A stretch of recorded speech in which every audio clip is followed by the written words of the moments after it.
look what I've done. Ah! I have gone with my left hand. Today I'm going to have a play in my sketchbook, and I'm going to have a go at drawing and painting with the wrong hand. Now, why would you do that? Why would you do that, Helen? Well, there's lots of reasons, and one of them is it's a challenge. Why not? It's fun. It's going to be one of those ideas that I can pull out of my little ideas box of when I'm stuck for things to do, and just to have a go. So I'm gonna give it a go. I'm gonna set up and do my daily tea sketch with with so I'm left-handed, so I'm going to be drawing and painting with my right hand. And yeah, let's just see what happens. I've got my tea, and that's the main thing.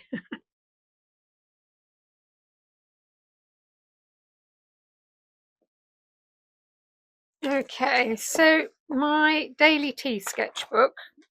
I'm on my fourth sketchbook now, so I'm doing a tea drawing every day. They're wonky, they're wobbly anyway with my left hand, and that's the whole point. And this particular one, I've tried to use a different material on every page and just to have a play. So yesterday's was a acrylic ink from the ink dropper, from the bottle dropper, and today I'm going to play with a pipette and the Quink ink.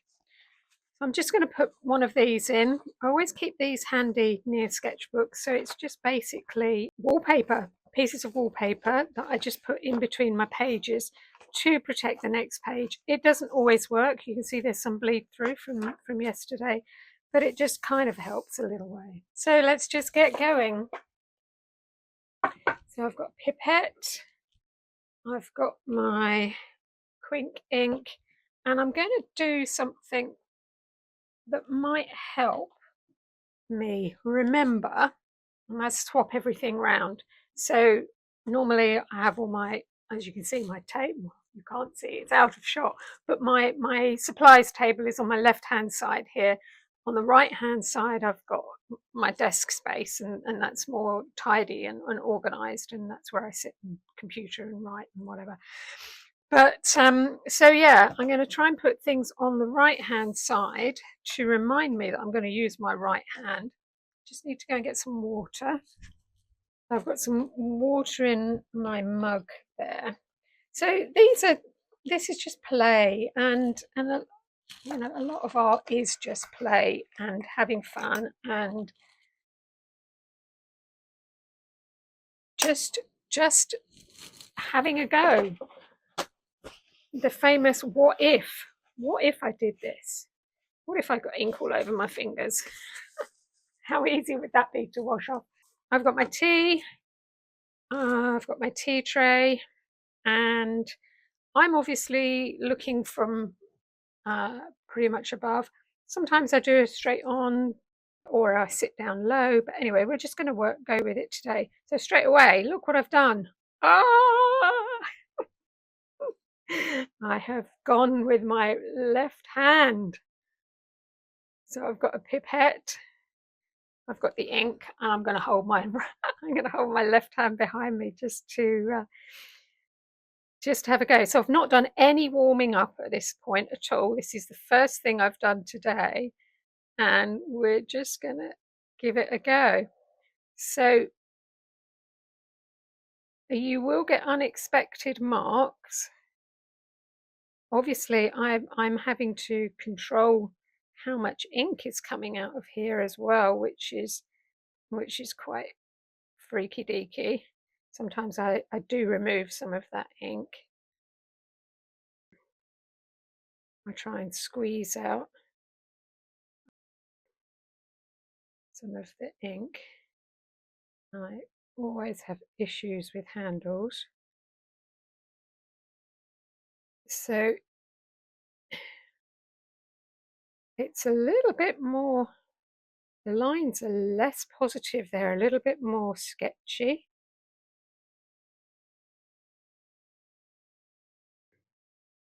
Yeah. So that, I think, I'm going to leave it, is my right hand drawing of my tea. So if I've got any big blobs that I don't want, I try and squeeze the pipette and suck up some of the ink. So like that, just in case you do decide that it's a little bit blobby on there. And then the other thing that I quite like to do, and I don't know whether I will do it with this as well, is I give it a water spray afterwards, just to get some of this bleeding through. Okay, so I'm going to leave it at that. And I think I will just, I'm not going to spray it, I'm just going to leave it. But yeah, these little wibbly wobbly lines, they're new to me. They don't normally come in, they're much stronger. Okay, first one done. So that's the first one done. Let's get on and do number 2. So number 2, I want to go into paint. So I've got I call it my painting play book, which is, as you can see, I've used familiar subjects, trying with different colour palettes. Those two obviously not tea, but I'm going to just do a tea painting. Again, I've got my pieces of scrap wallpaper, and I'm just going to pop those, and I'm just going to pop those underneath there, so to protect those pages a little bit more. I'm going to choose a limited palette, so I have got a Naples yellow, Prussian blue, and a cadmium red. I'm going to do an underdrawing again. Look, left hand. I'm going to do an underdrawing with a Derwent Inktense. So I think I'm going to do a continual line drawing. Shall I do a blind contour drawing? That would be even more wobbly, wouldn't that? Yeah, let's go for a blind contour drawing. So I'm not going to be looking at the page, I'm going to be looking at my tray, and then we'll just busk it. Okay, right hand.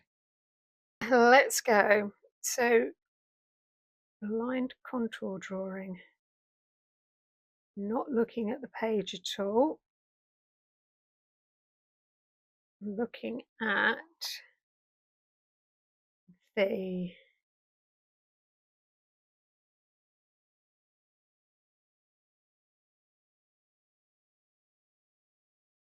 object that I'm drawing.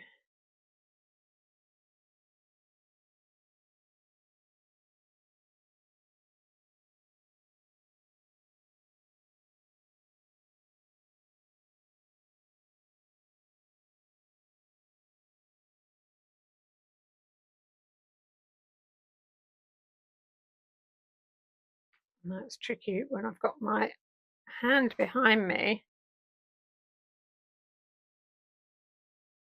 All right, okay, well, I'll do for an underdrawing.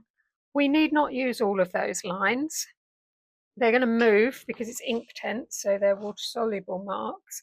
I'm going to put my tea tray away now, and we'll just go from there. So I'm just going to splodge out some colours. So the Prussian blue, I think I will kind of use, this one went a bit thick, but I'm going to kind of use the Prussian blue as an outlining mark. That one went a bit thick. This was a good one. That's not got any outline marks. Actually, it has. I've used ink near colour 2 on that one, and this had ink on the outside. I've got a couple of long brushes, so they're going to help me be even more wobbly. Let's put some water spray on there just to keep that a little bit damp. I've got a mini roller tray on this side, which to put my brushes in. I've also got This is also useful. So this is actually a telephone directory, and I use that to work my brushes out. So that I just paint on those afterwards, and it creates. And you can. This is what they look like, just worked out afterwards, and you just fill the page, and you end up with some nice collage paper. I have worked onto some of these as well, but you know, it's the basis of collage paper. So that's using my telephone directory. So even mixing paint on here is tricky.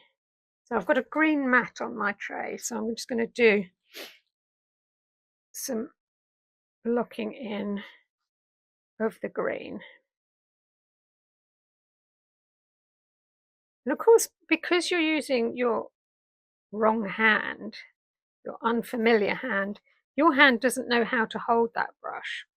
So you don't have to think about not holding it like a pencil or pen or whatever, because that hand doesn't really know how to use a pen anyway. Some of these marks, some of these lines are going to disappear, but I do I love the quirk of a continual line. So I don't mind the fact that this colour green is slightly different to that colour green. That doesn't bother me at all.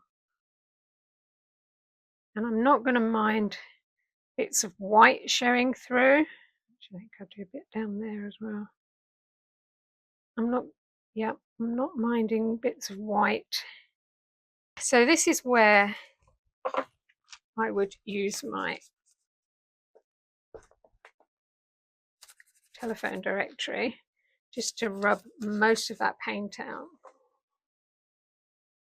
Okay, so I'm pretty much going to go with the yellow around the outside.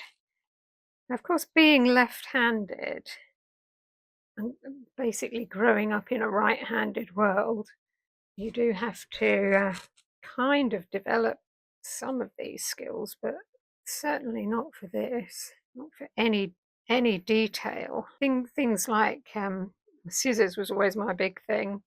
Scissors and things like knitting and stuff like that. There weren't left-handed scissors when I was growing up. So if I needed to cut, and boy did I need to cut, I'm a maker, I'm a cutter and sticker. Yeah, I had to learn using my right hand. So yeah, you could perhaps argue that I've got a bit of an advantage here. It's still feeling very alien and very wobbly.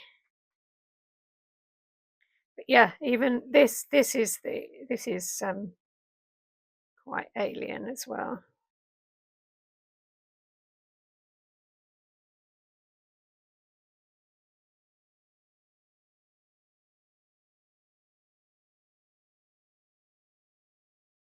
So in the spirit of keeping it loose, I'm not going to let that dry. I'm just going to go straight in with some blue lines now. So I've got a shorter, real stubby, these are just acrylic. It's called short flat. I can only read that bit. I think that says acrylic. Don't know who from, but anyway, had it forever.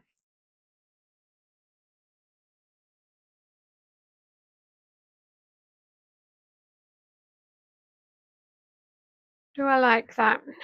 I don't think that's bad. I think I'm going to leave it at that.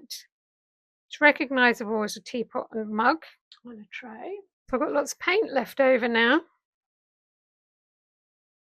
I'm thinking of creating a series of what I'm going to call sketchbook play videos, and this will be one of them, which is just going to give you ideas of things that you can do when you're not quite sure what you want to do, what you want to make, how you want to make it, loosening up exercises, challenges.